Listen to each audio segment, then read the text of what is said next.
Hello, everyone, and welcome back to this Set 5 tournament live stream, the 1.5K hosted by Tournament City Games in Frederick, Maryland. I'm Josh Snyder, and I am joined by Ryan Conroe from Team Secret. Ryan, good to be with you here, and good to seeing how this meta looks here in Set 5. Yeah, really excited for this matchup. We got a couple new lead, or an old leader and a new leader. We get to see the Darth Revan, which I'm really excited to see what he's got cooked up here. Yes, that is interesting. Darth Revan, such an interesting leader because he's one of the two new leaders from this set. You had Anakin Skywalker, and then you had Darth Revan that only have a single aspect. So Darth Revan just has the villainy aspect, so you only get the additional aspect of your base, right? So he's playing with vigilance. So it's interesting, right? Because generally you're used to running two aspects in, each deck without having to pay any aspect penalty. So Darth Revan's very interesting. Of course, he does have, pretty good ability, being able to buff up himself and other friendly units when they attack and defeat a unit. But it's interesting. I don't know. Is the downside too big, right? It'll be interesting to see here.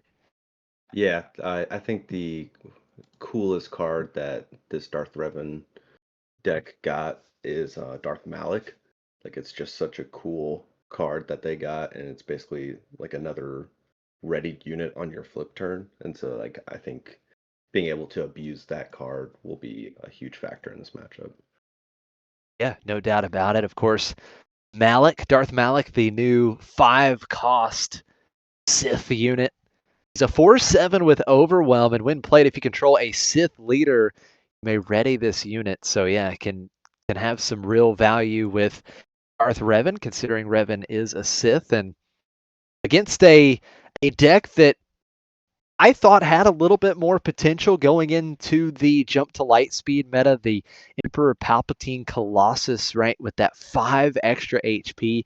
Palpatine struggles against aggro decks historically. I mean, Sabine has been a terrible matchup for Emperor Palpatine since back in the Spark of Rebellion meta.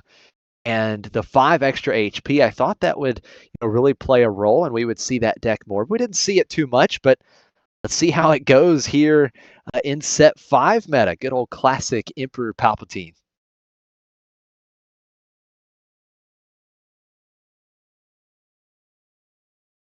That's an interesting choice for Revan. Yeah. The Qui-Gon sleeves with the Darth Revan leader.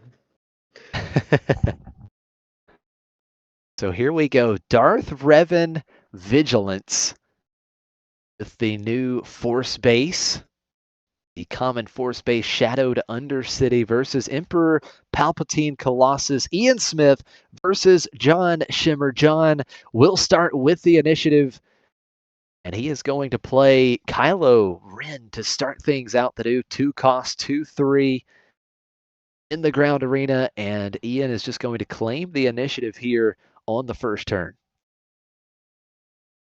Yeah, I think this Palpatine is a very interesting choice, especially with Colossus, because there are some, like you would expect so many Force throw decks in a field like this.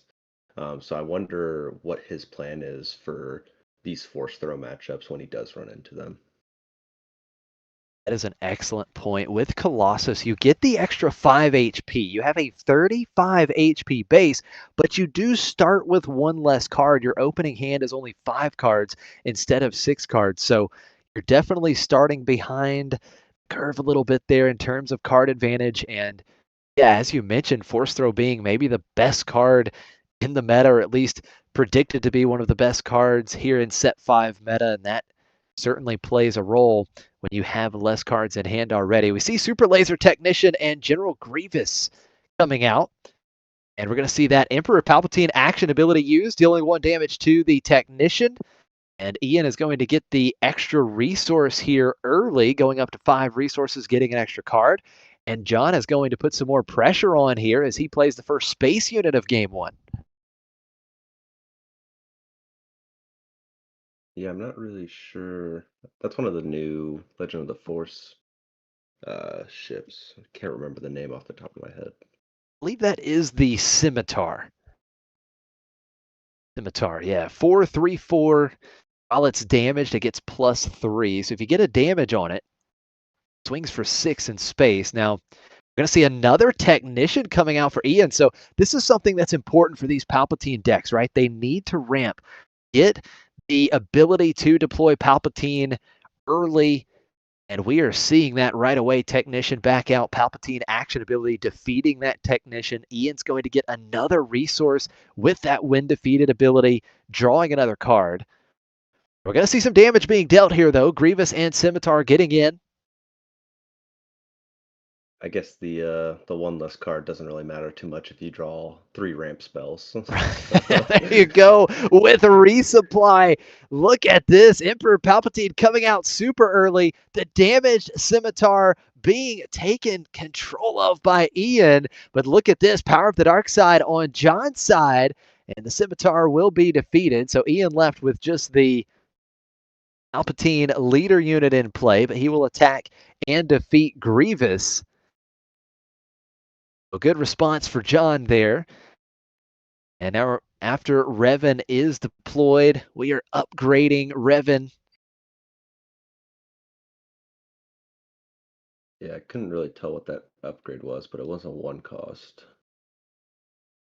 I believe it's the new one that you attach to a force unit and gives the unit +1/+3. So Revan Okay. swinging in here for a total of 4. No damage to restore. But he's already applied a lot of pressure. I mean, he's already down to 17 health left on Colossus. But he is going into 9 resources, so this is very scary. Absolutely. Palpatine with the super ramp here in this game. Here comes Timely Intervention. We've got Timely Intervention with the new Darth Vader. That is going to give a shield token to both Revan and Palpatine on attack ability with the ambush from Darth Vader. Revan defeated. What a play. Now Jon is going to follow up with his own Darth Vader. And we're going to shield up Jon's Darth Vader, and then there is a shield token that will go onto one of Ian's units. So Ian will now have a shield token on both of his units. Now, the problem with this play is Ian has the initiative.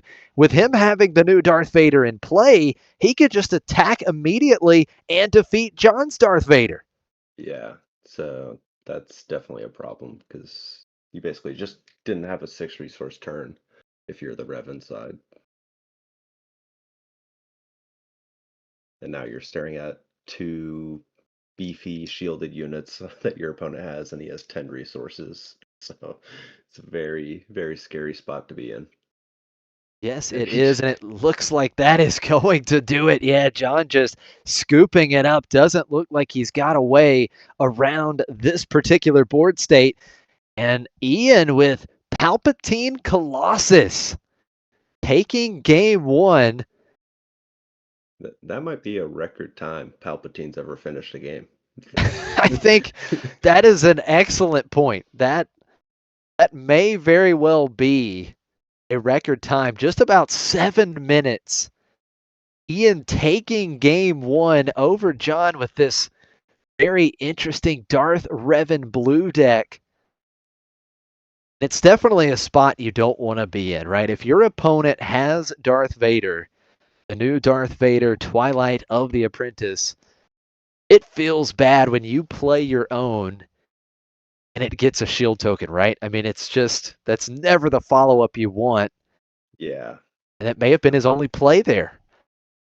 Yeah, I mean, you could definitely tell like the the resupply and double super laser attacks were just like he didn't care what his opponent was playing. He's like, all right, I'm flipping, and then like seeing a Palpatine flip on your 5 resource flip turn is like insane.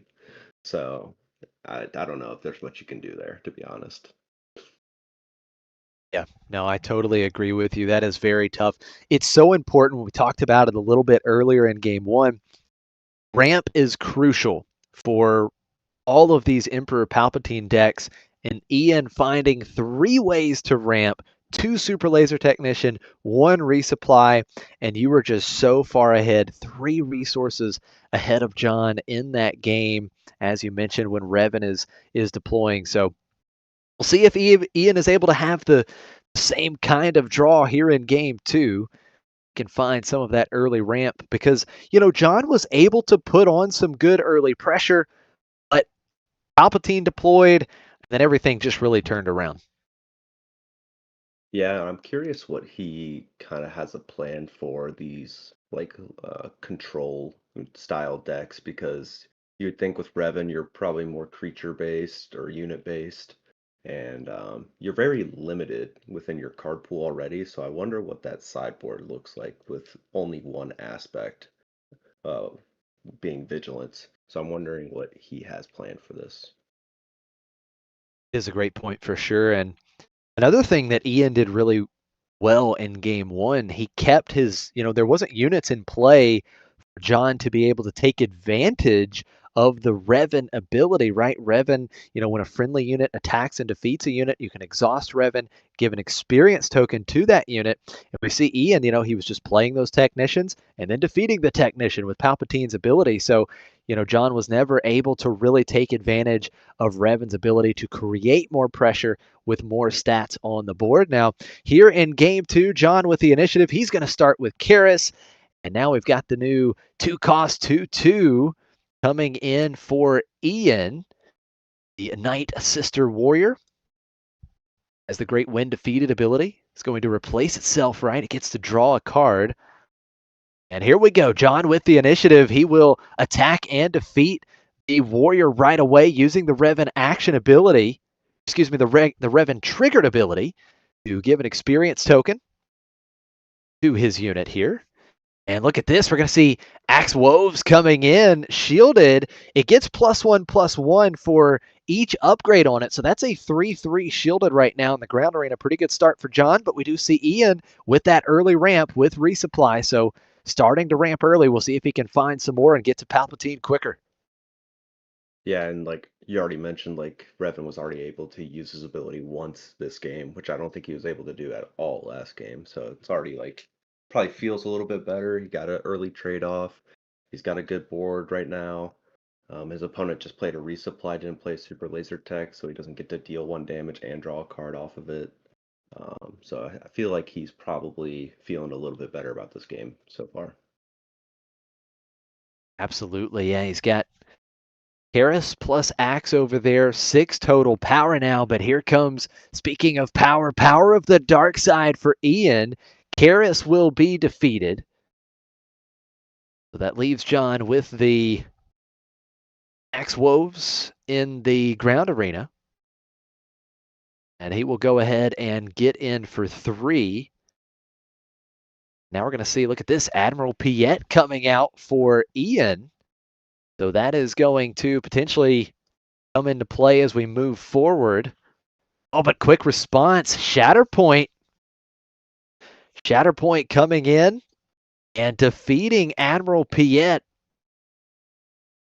Yeah, you have to get rid of that Piet because you don't want a Vader coming down and just getting a free kill, kind of like last game. Yeah, absolutely. Now look at this, another ramp. So 2 resupply for Ian here. He's up to 7 resources. Axe gets in for another 3. That's 6 damage on. And now Revan will be deployed. And here comes Malik as well, Darth Malik. And now we are going to see a big swing. That's a total of, I believe, 7 damage coming through. And we've got 13 damage on Ian's base with 3 units in the ground arena. So much better start for Jon here in game 2. Oh man, but he finds the super laser blast, cleaning up all the threats. Now Jon has to start over once again with Ian up to 8 resources. Yeah, I was just about to say too, like none of his units had damage on it, so it's not being threatened by the Palp flip, but Super Laser Blast just wipes the board clean and lets him take control of this game now with his leader flip. Yeah, absolutely. With Palpatine coming out, we did see Towson's assassin just as a 4/4 coming into the ground arena. Palpatine deployed, attacking and defeating the assassin. Jon will have the initiative.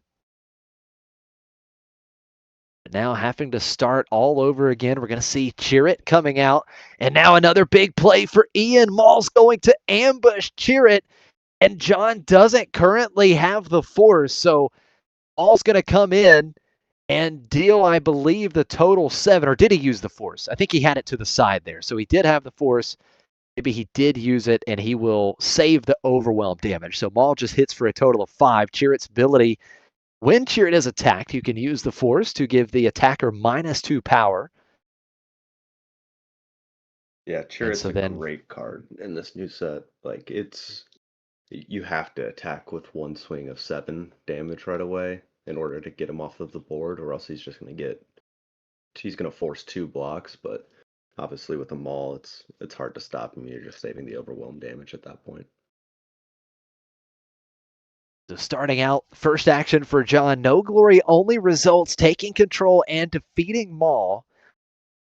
So dealing with one of the big threats, but you still have the Emperor Palpatine leader unit just slowly getting in and chipping away now. That's going to be a total of 8 damage on Jon's base. Now we're going to see the Night Sister Warrior coming out for Jon. Oof, and timely Look at reinforcement this. Never feels good. That is so good. Timely intervention, allowing Ian to play Reinforcement Walker with ambush.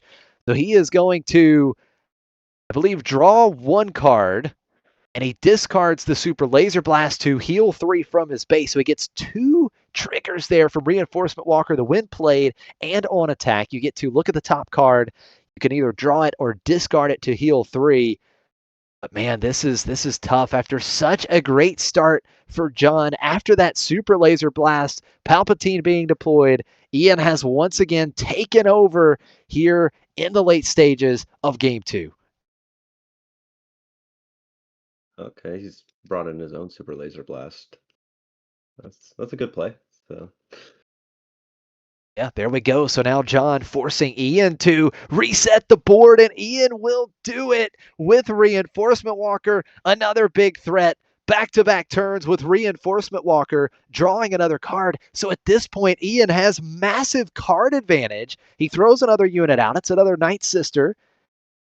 My goodness, this is really turning into a beatdown of Revan at this point. Ian has total control of the board. He has card advantage.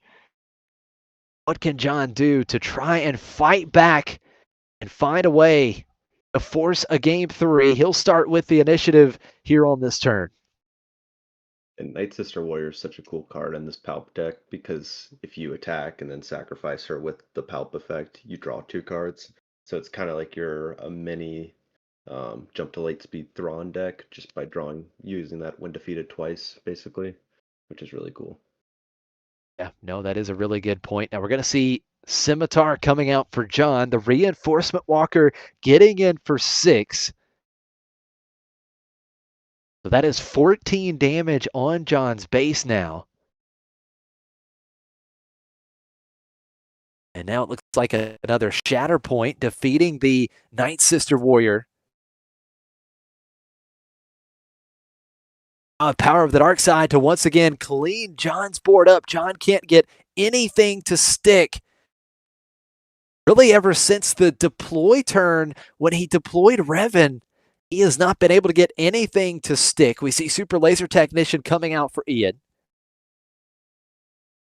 Yeah, you're just in such a tough spot. Like if you're the one that's like supposed to be the tempo, like mid-range kind of deck, and you're having to use your events on their creatures, and they just have a million cards on hand, and they're just playing units, and like you can't really come back unless you play units, but they just have every answer in their hand. Jon starts out the turn with Secretive Sage, another 6 damage, and another card drawn for Ian. Super Laser Technician getting in as well. That's 24 damage on Jon's base. One more swing from that Reinforcement Walker, and Ian will wrap this game up. We're going to see another Shatter Point to defeat the Technician, but that just does not feel like great value. Ian will get another resource with that when defeated trigger. Oh, and look at this. It looks like Ian just didn't play anything, and then we see Power of the Dark Side defeating the Reinforcement Walker. Yeah, I think he was just like, I have lethal if I claim, and like the only thing that punishes me here is power. But like it's probably not going to be punished because he has like 10 cards in hand, and Right, yeah, he's got so many cards right now. He's going to start out this next turn with Avenger defeating the Sage. Another Power of the Dark Side for Jon to defeat that single unit in play on Ian's side of the table. Avenger defeated, and look at this. Off aspect tech coming in for Ian. That's going to give him a bigger hand, as every one of his resources now has the smuggle keyword. yeah, Jon so follows that up with Night Sister, but yeah, that tech's pretty good here. he just gained 15 cards in his hand based on his resource count. So the options are unlimited here for sure. I think to say Ian has had the card advantage here in game 2 would be an understatement. He has the initiative, just has to find another 6 damage to take this match. Both of these players looking to remain undefeated.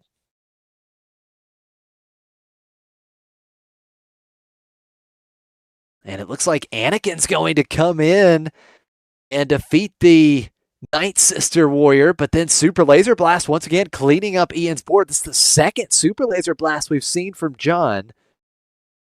So Ian is just going to start replenishing the board. He's got Pershing, but no actual threats to deal damage here. We can get more card advantage at this point.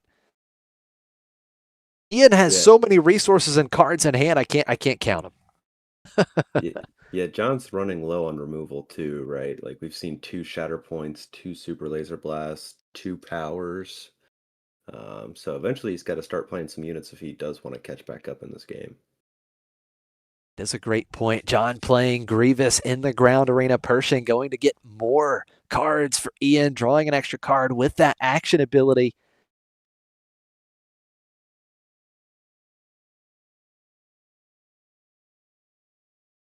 Jon has a ton of resources. He's going to play Avenger. Grievous defeated.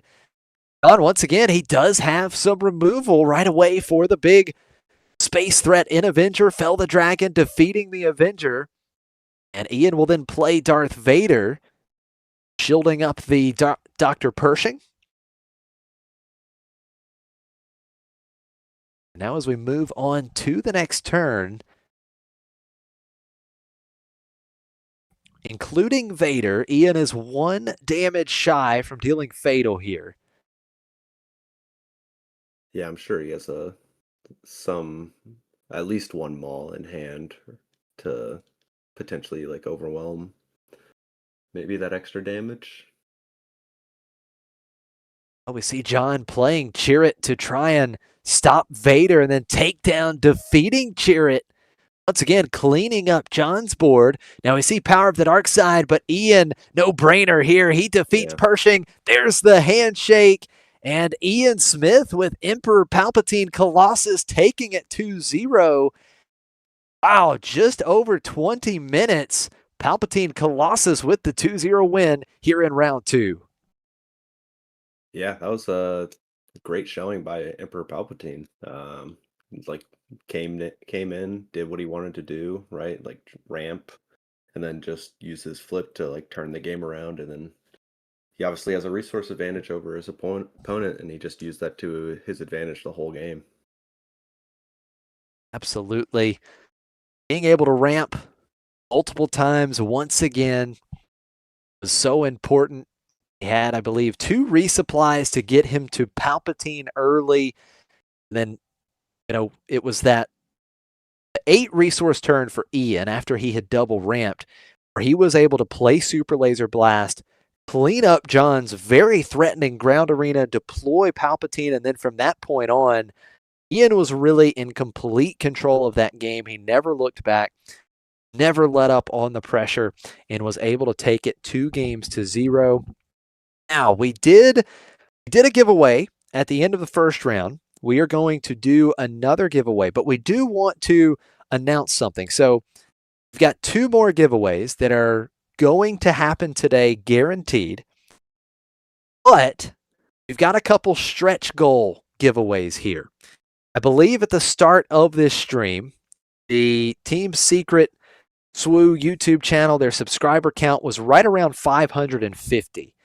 So if you guys can help us out and we can get their subscriber count up to 625, so we need to gain around 70 subscribers total throughout the stream here. If we can get them up to 625, Team Secret will be giving away a Spark of Rebellion booster box. And then we've got the super stretch goal. If we can get up to 750 subscribers today before the end of the stream here on this channel, Team Secret will be giving away a Jump to Lightspeed Carbonite booster box. So 2 very cool giveaways. So definitely subscribe to the channel if you are not already so we can get to those stretch goal giveaways. But for the next giveaway that is going to happen, we're going to go ahead and do that right now. It is a regional participant executor playmat. So the regional participant playmat, I'm going to ask you guys another question, and the first person to put the correct answer in chat is going to win the regional participant playmat. So here we go. Here's the next question. What planet is Rey from?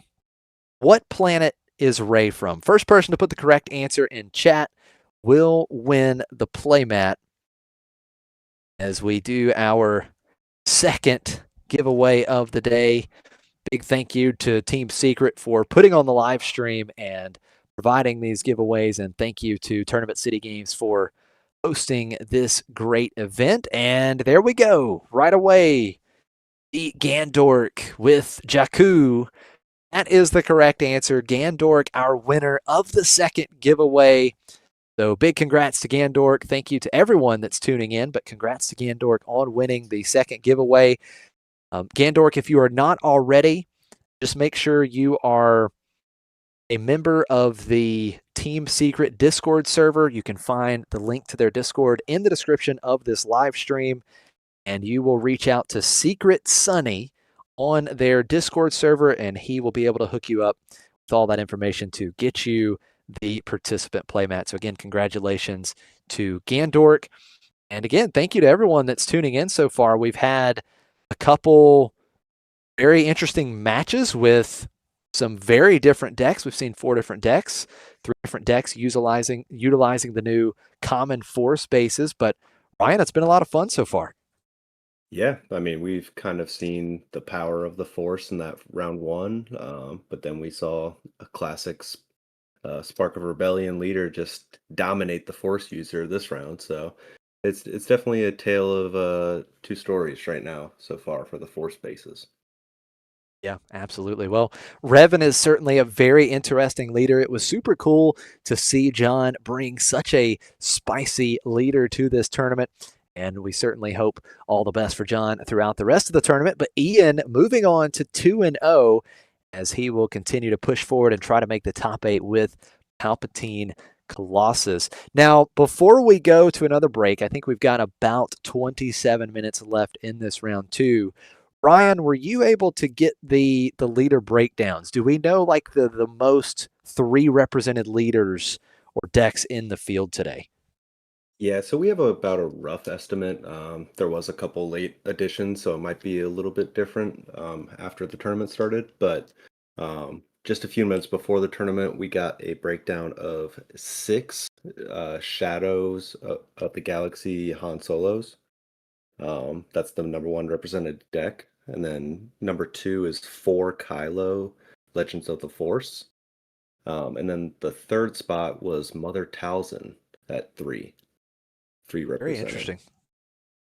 And if you think about it, those are 3 decks that have been talked about a lot, right? I mean, Han 2, I think, was the boogeyman kind of coming in because I think Han 2 and the way that it can utilize the Force with these really good new units, being able to cheat them out a turn early. One of the great plays, for instance, you can force throw, you can Ki Mundi and force throw on turn 3 with Han. I mean, there's just so many good things that Han 2 gives you the ability to do. You've got the option of the great new Ogdo Bogdo with Han 2 if you're running the blue version. So Han 2 was really, I think, the go-to Force deck, right? And Towson's another one that's been talked about a lot. We saw DeCreasy have success in round 1 with his Towson green. Now, of course, that one's a little bit different because it wasn't running the force throw, right? You didn't have red in that deck, so you'd have to pay 3 for force throw. So I guess that's the only interesting thing there. But yeah, Kylo's another one that's been really talked about, but I think Kylo ECL is one I've heard a little bit more about, and then we saw the Kylo Mhm. Yellow, which you talked about a little bit more of like a combo style, which was really interesting. Yeah, yeah. I think there was only one Kylo Yellow, and we happened to see it round 1. I think the rest are either ECL or Data Vault. Um, but going back to that Han too, like the reason why I think it's seen a lot of popularity is because we've known the whole time like his ability is very strong. He just never really had a base to go with him. Like people were running him in Data Vault, but it always felt like it was like something a little bit missing. And these force bases with all these new force payoffs have kind of given him that base slash deck path to go into. Yeah, absolutely. I completely agree with you. And another thing, I was kind of looking through, the deck list and the field and everything. Unless, as you mentioned, there's a few deck lists I think that are missing on Melee, but I only saw 2 Sabine in the field. We have 44 players today, and there was only 2 Sabine in the field. I thought that was really interesting, and they actually both lost in round 1. And another thing that I did not see, unless again someone did not submit on Melee, is Darth Vader, the jump to light speed Darth Vader, the all space deck, because I really thought we would see some of these more aggressive space strategies. That's what we've been hearing people talk about. These aggressive space strategies can be good into the Force decks, but we're not really seeing that here, at least in the field today. Yeah, and kind of just like going through the notes that I had when I took down all these leaders, it is like the breakdown looks very like mid-range slash soft control like style of decks. I mean, even I only saw one Kira being represented, and like that one Minneapolis, and you would think like some people are trying to play it maybe in Galactics, but maybe they're not very happy with the Han 2 matchup, and that's why the popularity's gone down a lot. But that was a very popular deck in set 4. Yeah. One Quinlan, like you would think he's just like a natural transition with all these force spaces because he was like the best force leader before set 5. So Right. it's very interesting seeing like the trend of these leaders going up and down. Absolutely. And I think No, it is interesting, right? I mean, I think Kira is still a very, very solid choice, but it does feel like people are starting to swerve towards Kylo a little bit more than Kira. But it'll be interesting to see, how it kind of all shakes up. And I really am excited to see what the day one meta looks like at the Galactic Championship here in a couple weeks. But guys, we've got just over 20 minutes left on the clock for round 2. We are going to step away for a short break, and we will come back with some more action in round 3. Thank you to everyone for tuning in. We'll see you again shortly. Stay tuned.